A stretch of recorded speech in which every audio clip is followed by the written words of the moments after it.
Sa pool sa CCTV, ang nagala Spider-Man na kawatan sa isang bahay sa Taytay sa Rizal. Inakyat niya po ang kahoy na hagdan. Hindi na nakita sa video pero nakuha ng kawatan ng 15,000 pesos na cash at mga delatang stock sa bahay. Hindi rin daw ito natakot kahit may nakapaskil ng warning sa mismong bahay. Ang tingin ng mga biktima sa bubong dumaan ng magnanakaw. Nai-report na po sa mga pulis ang pagnanakaw at patuloy na inaalam ang pagkakakilanlan ng kawatan kung residente ba ito sa nasabing lugar. Arestado naman ang 5 lalaki sa Mariveles, Bataan dahil sa iligal na pamimeke ng LPG. Daan-daang tangke ng LPG ang nakumpiska ng mga pulis sa isang buy-bust operation. Iligal na nire-refill at pinipinturahan ng mga ito para magmukhang lehitimo. Mismong ang totoong manufacturer ng pinepeking LPG brand ang nagtimbre sa iligal na operasyon.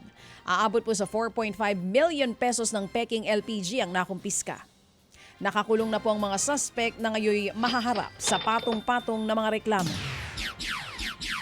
Patay nga ang batang 3 taong gulang habang siya sugatan matapos araruhin ng sasakyan ng isang ukayan sa Tolosa, sa Leyte. Kita sa video kung paanong nagkagulo sa nasabing lugar dahil po sa disgrasya.